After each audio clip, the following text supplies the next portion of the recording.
Hello dear friends, आज का हमारा टॉपिक है क्रब्स साइकिल। क्रब्स साइकिल क्रब साइकिल क्रब साइकिल जो है इसको हम सेकंड स्टेप भी मानते हैं। Second step of cellular respiration in aerobes में ये खाली एरोब्स में होता है, एनारोब्स में नहीं होता है, क्योंकि ये माइटोकॉन्ड्रिया में होता है, प्लस इसमें ऑक्सीजन का इन्वॉल्वमेंट रहता है। ठीक है, तो फर्स्ट स्टेप क्या था हमारा? फर्स्ट स्टेप था ग्लाइकोलिसिस। ठीक है, फिर ग्लाइकोलिसिस से क्रब साइकिल में आने के लिए पायरुवेट को हमने एसिटाइल कोएंजाइम में ए में कन्वर्ट कर दिया with the help of N reaction which we call as link reaction, जो कि हमने ऑलरेडी प्रीवियस लेक्चर में पढ़ा है। ठीक है, तो जो लिंक रिएक्शन था उसमें हमारा एंड प्रोडक्ट जो है वो निकला एसिटाइल कोएंजाइम ए। ओके, ये तो याद होगा आपको। ठीक है, ये जो एसिटाइल कोएंजाइम ए है ये 2 कार्बन कंपाउंड है। ओके, एंड ये एसिटाइल कोएंजाइम ए जो है ये ऐड होता है, किससे ऐड होता है? ये ऐड होता है एक 4 कार्बन कंपाउंड से जिसका नाम है ऑक्सैलो एसिटेट और ऑक्सैलो एसिटिक एसिड। ठीक है, कितने कार्बन का है ये है ऑक्सैलो एसिटेट 4 कार्बन का। ठीक है, ये दोनों मिला के बनाते हैं साइट्रेट को। किसको? साइट्रेट। तो ऑब्वियसली जो साइट्रेट है वो कितने कार्बन का होना चाहिए? वो होगा 6 कार्बन का। ठीक है, 6 कार्बन का कंपाउंड। यहाँ तक समझ में आ गया? इस रिएक्शन को कैटेलाइज करने के लिए जो एंजाइम यूज़ होता है उसका नाम है साइट्रेट सिंथेस। और साथ साथ में इस रिएक्शन में कोएंजाइम ए का रिमूवल हो जाता है। वो अगेन फिर कोएंजाइम ए जो है वो अगेन फिर लिंक रिएक्शन में यूज़ होता है to generate acetyl coenzyme A. Okay, now citrate जो है, हाँ यहाँ पे एक चीज़ याद रखनी पड़ेगी आपको। जो साइट्रेट बन गया हमारा फर्स्ट प्रोडक्ट बन गया, कौन सा? साइट्रेट। इसके बेसिस पे क्रब साइकिल को एक दूसरा नाम भी मिल गया है जिसको हम बोलते हैं साइट्रिक एसिड साइकिल। तो अगर आप कहीं देखोगे साइट्रिक एसिड साइकिल, आप समझ लेना ये क्रब साइकिल है। ठीक है, तो साइट्रिक एसिड साइकिल इसे क्यों कहा गया? क्योंकि जो फर्स्ट प्रोडक्ट है वो साइट्रेट या साइट्रिक एसिड, तो जिसकी बेसिस पे इसका नाम पड़ गया है साइट्रिक एसिड साइकिल। एक और नाम है इसका TCA साइकिल। TCA मतलब ट्राइकार्बोक्सिलिक एसिड साइकिल।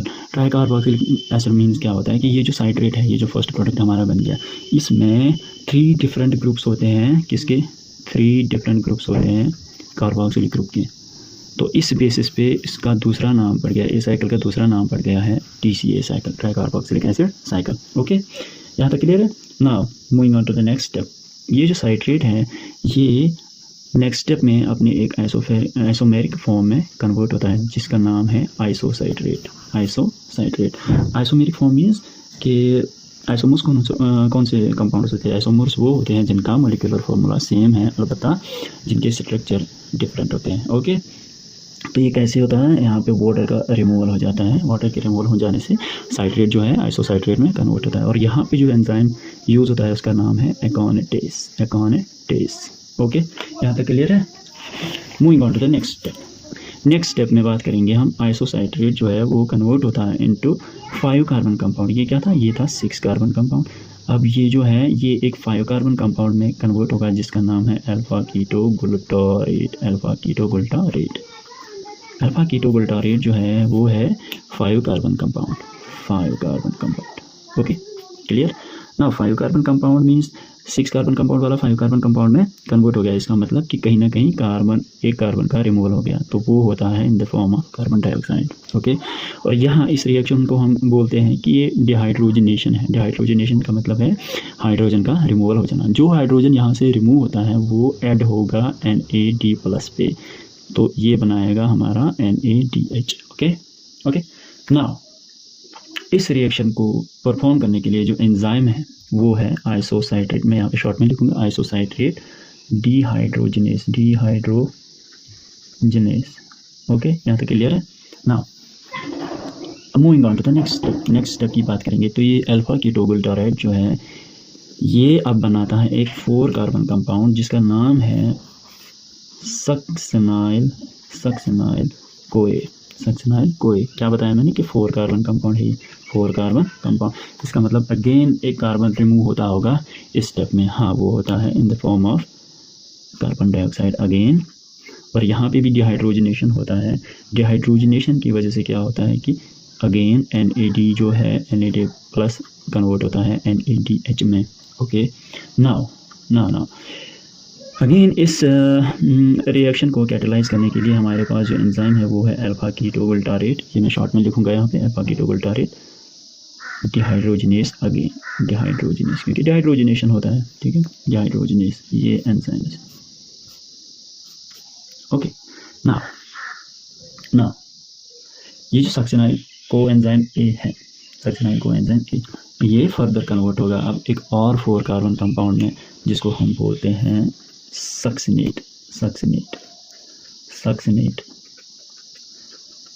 ये भी 4 कार्बन कंपाउंड है और सक्सिनाइल कोएंजाइम, इसका मतलब यहाँ पे कार्बन का रिमूवल नहीं होगा, ठीक है। तो यहाँ पे क्या होता है, यहाँ पे ये जो सक्सिनाइल कोएंजाइम ए है इसका कोएंजाइम ए रिलीज़ होता है।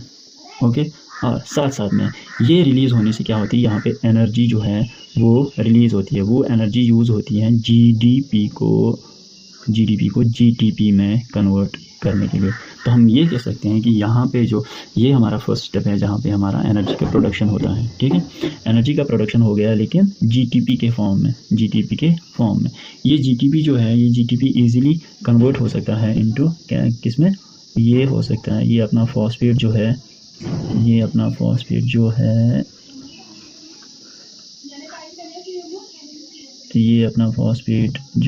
फॉस्फेट देगा ADP को और वो बनाएगा ATP।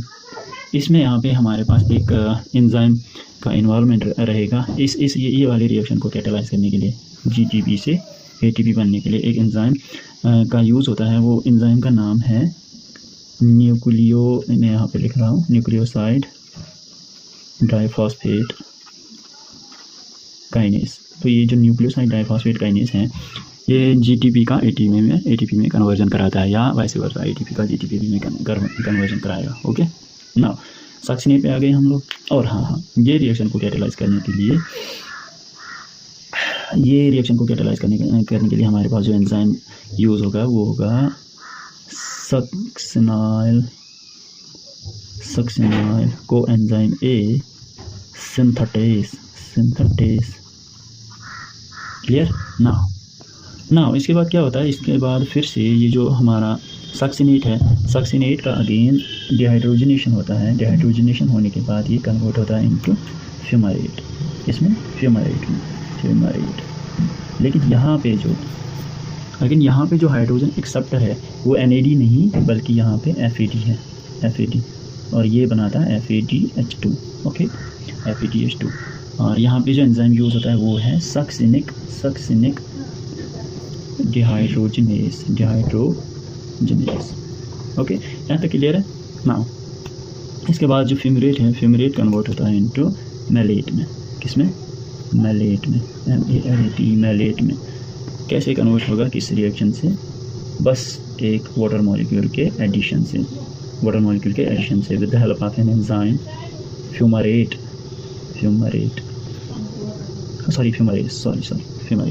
ओके, तो मैलेट बन गया अपना। यहाँ पे अगेन जो है लास्ट स्टेप जो इसका है, मैलेट कन्वर्ट होता है इनटू ऑक्सैलोएसीटेट। किस प्रोसेस से? अगेन किसे? डिहाइड्रोजनेशन से। यहाँ पे NAD फिर से हाइड्रोजन एक्सेप्ट करेगा, वो बनाएगा NADH। ओके, एंड जो एंजाइम यूज़ होगा वो होगा mallet dehydrogenase.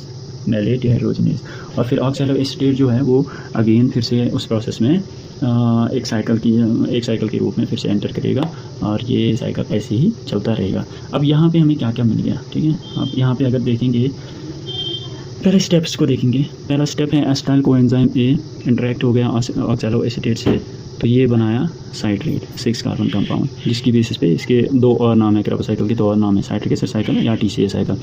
Citrate second step में आपने एक आइसोमेरिक फॉर्म में कन्वर्ट हो गया, जिसका नाम है आइसोसाइट्रेट। आइसोसाइट्रेट फिर डिहाइड्रोजनेशन की मदद से अल्फा कीटो बुटारेट में कन्वर्ट हो गया। अल्फा कीटो बुटारेट फिर सक्सिनाइल कोएंजाइम ए में, सक्सिनाइल कोएंजाइम ए फिर सक्सिनेट में, और सक्सिनेट फिर फ्यूमेरेट में, फ्यूमेरेट मैलेट में, और मैलेट अगेन ऑक्सैलोएसिटेट में।